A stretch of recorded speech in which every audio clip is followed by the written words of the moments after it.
कैलाश पर्वत एक रहस्यमयी पर्वत जिसे भगवान शिव का घर भी कहते हैं। कैलाश पर्वत का प्रयोग शिव अपनी शक्तियों को बढ़ाने के लिए और उनको सुरक्षित रखने के लिए करते हैं।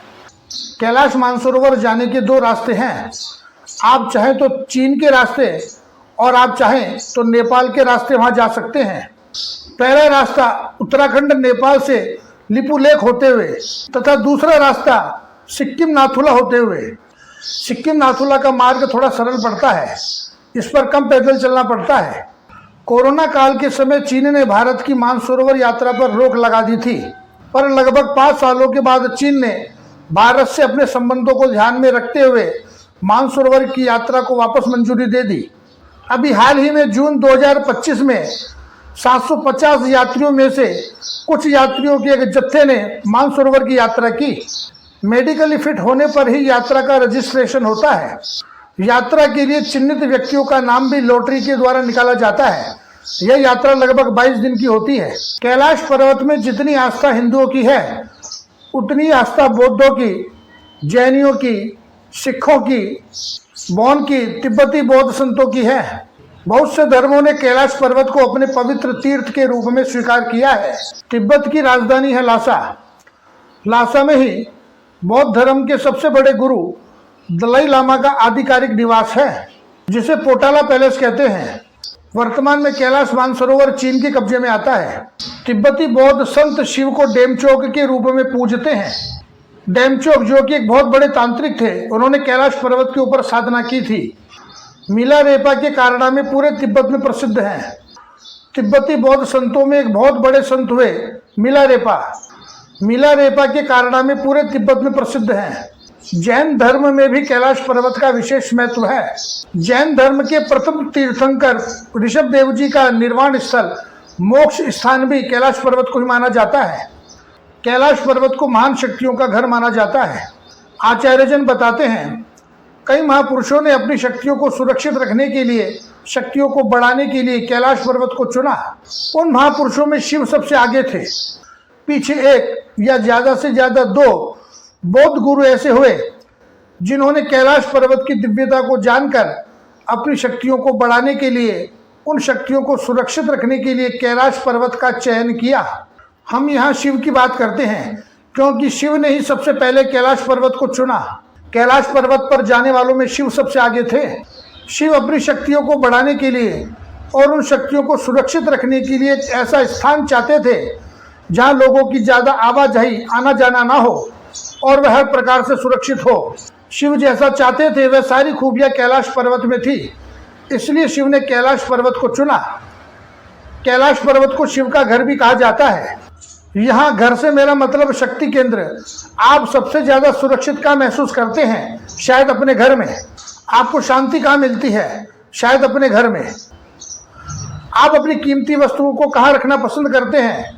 शायद अपने घर में, क्योंकि वह वहाँ ज्यादा सुरक्षित ढंग से रखी जा सकती है। इसलिए शिव ने अपनी शक्तियों को बढ़ाने के लिए, उन्हें सुरक्षित रखने के लिए कैलाश पर्वत को एक शक्ति केंद्र के रूप में, या यूं कहे एक सुरक्षित घर के रूप में चुना। कैलाश पर्वत शक्तियों का भंडार है। ऐसी बात नहीं है कि शिव वहां अकेले रहते हैं। अनेक शक्तियों का समूह सदा उनके साथ रहता है। शिव आज भी उन अपार शक्तियों को अपने साथ लेकर के वहां रह रहे हैं। वर्तमान में कैलाश पर्वत की चढ़ाई पर मनाही है। कैलाश पर्वत पर कोई नहीं चढ़ सकते और कैलाश पर्वत की 52 किलोमीटर की परिक्रमा है, जो लगभग 2 या 4 दिन में पूरी होती है। पिरामिड जैसी आकृति कैलाश पर्वत के रहस्य को और बढ़ाती है। इसके अलावा सुदूर हिमालय में आप देखेंगे वहाँ करीब करीब सभी पहाड़ एक रंग के हैं और वहाँ बर्फ भी नहीं है। उन पहाड़ों में केवल कैलाश पर्वत ही एक ऐसा पर्वत है जो सबसे दिव्य दिखता है, अलग रंग का दिखता है, चमकता हुआ दिखता है और सदा वहाँ बर्फ गिरती है। आप मानो या ना मानो, पर यह सच्चाई है। बड़े बड़े पर्वतारोही भी हार गए, माउंट एवरेस्ट चढ़ गए, पर कैलाश पर्वत के सामने हार गए। चीनी गवर्नमेंट ने एक बार 8-10 यात्रियों के एक समूह को कैलाश पर्वत पर चढ़ने की मंजूरी दी थी। जो कैलाश पर्वत पर चढ़े उनका अनुभव बताता है कि वह रास्ते में बीमार पड़ गए उनकी सांसें फूलने लगी, चक्कर आने लगा, वोमिट होने लगी, कोई गिर गए तो कोई ऊपर से फिसल गए। कुछ पौराणिक कथाएं कहती हैं भगवान शिव के अलावा 2 बौद्ध संत वह कैलाश पर्वत पर चढ़े। कैलाश मानसरोवर की यात्रा पर जब हम जाते हैं तो सबसे पहले हमें कैलाश पर्वत के दर्शन होते हैं। कैलाश पर्वत से लगभग 40-50 किलोमीटर की दूरी पर मानसरोवर झील राक्षस ताल यह स्थित है। मानसरोवर झील में कुछ न कुछ अलग होता रहता है। यह कोई सामान्य झील नहीं है।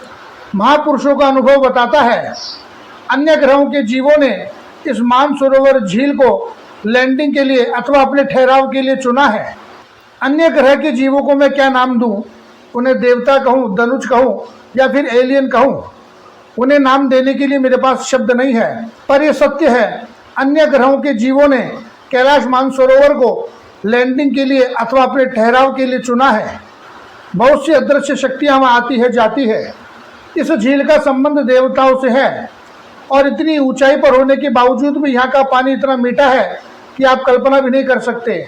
यह मानसरोवर तिब्बत में है जो कैलाश पर्वत के पास ही है। तिब्बत स्वतंत्र देश नहीं है बल्कि चीन का एक स्वायत्त क्षेत्र है। यहाँ की देखरेख चीनी गवर्नमेंट के हाथ में है।